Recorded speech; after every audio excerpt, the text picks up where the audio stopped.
Hello and welcome to the Julia Roberts chapter. If you're following along in the novel, found at stopthetabloids.com, this is chapter 7. And when I bring Julia in, I'm speaking her thoughts. With that, here's Julia.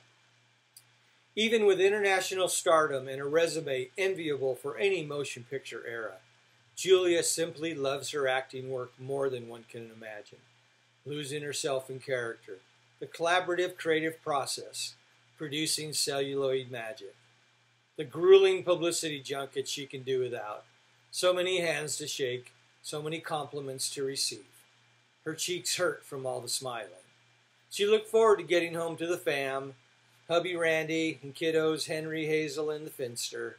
But the gold invitation arrived. She still can't figure out how they found her, and curiosity got the better of her. She hates being away from home, but she knows she'll be tossing and turning all night over the encrypted mystery from the so-called Mr. Smith.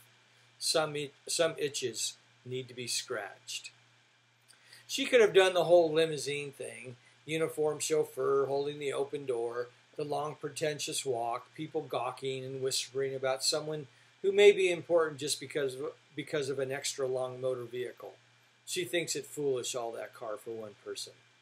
Her 3-year-old Prius gets her from here to there, and she doesn't have to worry about the peanut butter and jelly stains on the seat.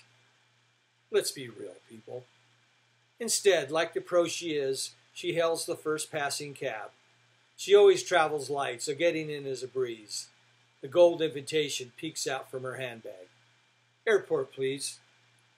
Looking out the rain-splattered window, she likens herself to the anonymous people scurrying down the wet sidewalk. We all laugh, we all cry, we all have drama. There's little difference between the prince and the pauper. The jarring truth slingshots back. Yeah, right. They, the anonymous ones who would give up their entire lives for 1/10 of what she had, will never have to worry about their personal lives being broadcast to the world. Their dirt is anonymous dirt. Believe you me, she'd like to tell the world. Anonymous dirt is much better than famous dirt, hands down. The most painful are the alleged stories of her transgressions from days gone by. She knows time skews the truth. How do you defend a ghost? She jokes that if she had to pay penance for all her questionable decisions, she'd light enough candles to torch the Vatican. Let bygones be bygones. Something's way bygone. Like they never happened. And, she often thinks, why is it that some people think they have the final authority on truth?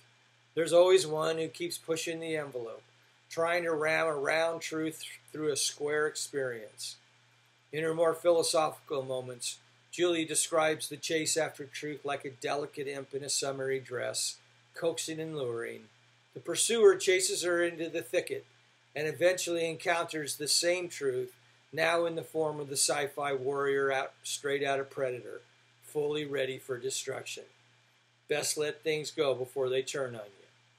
If she tends to use this analogy in the masculine form, it's only because the male is usually the one chasing after the truth. Or is it the truth? At least she didn't involuntarily throw up air quotes, as she's still prone to do.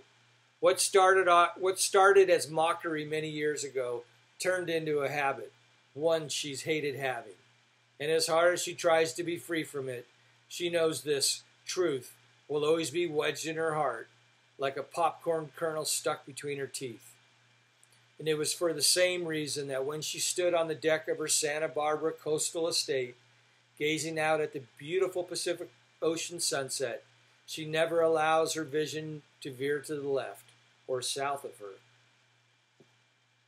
Catalina, don't go there, sister. This is a maze she's lost herself in many times. Not today. Glancing down at the gold invitation, she knew there was more important task at hand. After a cleansing breath, it only takes a simple thought, her loving family, her prolific career, to remind her what a glorious life she has. At the moment, the only thing missing is her knitting. She never goes anywhere without it. How will she pass the time during the long drive to the airport? Vladmir from Kazakhstan had been driving taxis for 3 years. He's been in his glorious new country. A celebrity hailing his cab was only a matter of time. With aging spectacles hanging on his nose, he eyeballs Julia in the rearview mirror. She tries not to notice.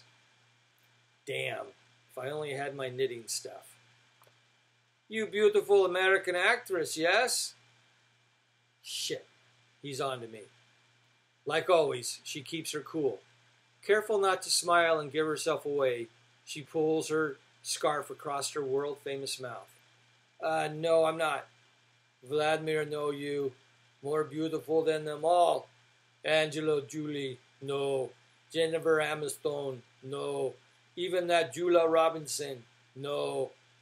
She's curious now. You mean Julia Roberts? He makes a thumbs down sign. She thinks she's most beautiful. Vladmir say you are. Why, thank you. She can't resist. So who am I? He belts out a belly laugh. You funny, Sondra. Sondra? He holds up a tattered Star tabloid from long ago. Sandra Bullock adorns the cover, crying out for the outlaw Jesse James. Sandra Bullock, no? Sandra Bullock, yes. He turns until he's looking directly at Julia. I tell comrade Sandra Bullock in cab.